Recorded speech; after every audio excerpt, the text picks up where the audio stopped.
ಒಮ್ಮೆ ಒಬ್ಬ ಗುರು ಮತ್ತು ಶಿಷ್ಯರು ಒಂದು ನದಿ ತೀರದಲ್ಲಿ ಸಂಧ್ಯಾ ವಂದನೆಯನ್ನು ಮುಗಿಸಿ ಕುಳಿತಿರುವಾಗ ಆ ಬದಿಯ ತೀರದಿಂದ ಒಂದು ದೋಣಿಯಲ್ಲಿ ಅನೇಕ ಜನರು ಈ ಬದಿಯ ತೀರಕ್ಕೆ ಬರುವುದು ಕಾಣುತ್ತೆ. ಹೀಗೆ ಕೆಲವು ಸಮಯದ ನಂತರ ದೋಣಿ ನದಿಯ ಮಾರ್ಗ ಮಧ್ಯಕ್ಕೆ ಬಂದಾಗ ಇದ್ದಕ್ಕಿದ್ದಂತೆ ನದಿಯ ಪ್ರವಾಹ ಹೆಚ್ಚಾಗಿ ಆ ದೋಣಿ ಮುಳುಗಿ ಆ ದೋಣಿಯಲ್ಲಿ ಪ್ರಯಾಣ ಬೆಳೆಸಿದ ಎಲ್ಲರೂ ಪ್ರವಾಹದಲ್ಲಿ ಕೊಚ್ಚಿ ಹೋಗ್ತಾರೆ. ಇದನ್ನು ಕಂಡಂಥ ಶಿಷ್ಯ ತುಂಬ ದುಃಖದಿಂದ ಗುರುಗಳ ಬಳಿ, ಏಕೆ ಗುರುಗಳೇ, ಇಷ್ಟು ಜನ ಒಮ್ಮೆಗೆ ನದಿಯಲ್ಲಿ ಕೊಚ್ಚಿ ಹೋದರಲ್ಲ ಎಂದು ಕೇಳುತ್ತಾನೆ. ಅದು ಅವರ ಕರ್ಮಾನುಸಾರ ನಡೆದಿದೆ ಎಂದು ಗುರುಗಳು ಉತ್ತರಿಸುತ್ತಾರೆ. ಏಕೆ ಗುರುಗಳೇ, ಎಲ್ಲರ ಆಯುಷ್ಯು ಒಮ್ಮೆಗೇ ಮುಗಿಯಿತೆ.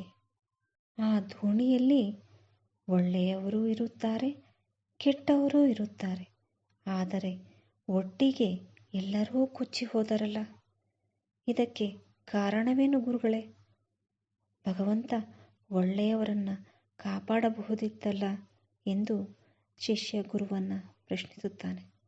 ಆಗ ಗುರುಗಳು, ನಿನ್ನ ಎಲ್ಲ ಪ್ರಶ್ನೆಗಳಿಗೂ ಉತ್ತರ ಶೀಘ್ರದಲ್ಲೇ ದೊರೆಯುತ್ತದೆ ಎಂದು ತಿಳಿಸುತ್ತಾ ಆಶ್ರಮದ ಕಡೆಗೆ ಮರಳುತ್ತಾರೆ.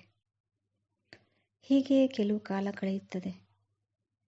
ಒಮ್ಮೆ ಗುರು ಶಿಷ್ಯರಿಬ್ಬರು ಮತ್ತೆ ಅದೇ ನದಿಯ ತೀರಕ್ಕೆ ಬರುತ್ತಾರೆ.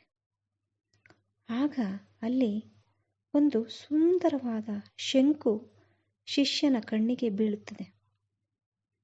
ಆಗ ಶಿಷ್ಯ ತಕ್ಷಣವೇ ಆ ಶಂಕುವನ್ನು ಎತ್ತಿಕೊಂಡು ಸಂತೋಷದಿಂದ, ಗುರುಗಳೇ, ಇಲ್ಲಿ ನೋಡಿ, ಈ ಶಂಕು ಎಷ್ಟು ಸುಂದರವಾಗಿದೆ ಎಂದು ತೋರಿಸುತ್ತಿರಲು ಆ ಶಂಕುವಿನಲ್ಲಿರುವ ಒಂದು ಇರುವೆಯು ಶಿಷ್ಯನ ಕೈಗೆ ಕಚ್ಚುತ್ತದೆ. ಆ ತಕ್ಷಣವೇ ಶಿಷ್ಯ ನೋವಿನಿಂದ ಆ ಶಂಕುವನ್ನು ನೀರಿನೊಳಗೆ ಎಸೆಯುತ್ತಾನೆ.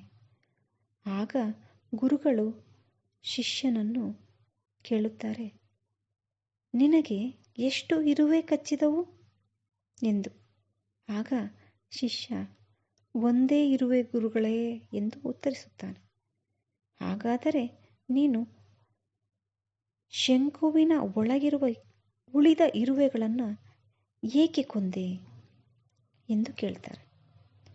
ಆಗ ಶಿಷ್ಯನಿಗೆ ತಾನು ಹಿಂದೆ ಕೇಳಿದ ಪ್ರಶ್ನೆ ನೆನಪಾಗುತ್ತದೆ, ಉತ್ತರವೂ ದೊರೆಯುತ್ತದೆ. ಈ ಕಥೆಯ ತಾತ್ಪರ್ಯ, ಸೃಷ್ಟಿಯ ಯಾವುದೇ ಜೀವಿ ಇರಲಿ, ಸತ್ಸಂಗದಲ್ಲಿ ಇರುವುದು ಬಹಳ ಮುಖ್ಯ. ಬೇರೊಬ್ಬರಿಗೆ ಕೇಡನ್ನು ಉಂಟು ಮಾಡುವವರ ಸಹವಾಸವನ್ನು ಮಾಡಿದರೆ ಅವರ ಪಾಪ ಕೃತ್ಯಗಳಲ್ಲಿ ಇವರೂ ಭಾಗಿಗಳಾಗಿ ಅವರೊಟ್ಟಿಗೆ ಇವರೂ ಪತನವನ್ನು ಹೊಂದುತ್ತಾರೆ. ಆದ್ದರಿಂದ ಸದಾ ಸತ್ಸಂಗದಲ್ಲಿದ್ದು ಸನ್ಮಾರ್ಗದಲ್ಲಿ ನಡೆಯುವುದು, ಒಳ್ಳೆಯವರೊಂದಿಗೆ ನಮ್ಮ ಜೀವನದ ಪ್ರಯಾಣವನ್ನು ಬೆಳೆಸುವುದು ಬಹಳ ಮುಖ್ಯ. ಆಗ ಮಾತ್ರ ನಾವು ಭಗವಂತನ ಕೃಪೆಗೆ ಪಾತ್ರರಾಗುತ್ತೇವೆ. ಸಜ್ಜನರ ಸಂಗವದು ಹೆಜ್ಜೇನು ಸವಿದಂತೆ ಎಂದು ಹೇಳುತ್ತಾ ಕಥೆಯನ್ನು ಮುಗಿಸ್ತಾ ಇದ್ದೇನೆ. ಎಲ್ಲರಿಗೂ ಕಥೆಯನ್ನು ಕೇಳಿದ್ದಕ್ಕಾಗಿ ಧನ್ಯವಾದಗಳು. ನಿಮಗೆ ಕತೆ ಇಷ್ಟವಾದಲ್ಲಿ ಶೇರ್ ಮಾಡಿ, ಲೈಕ್ ಮಾಡಿ, ಸಬ್ಸ್ಕ್ರೈಬ್ ಮಾಡಿ. ಧನ್ಯವಾದಗಳು.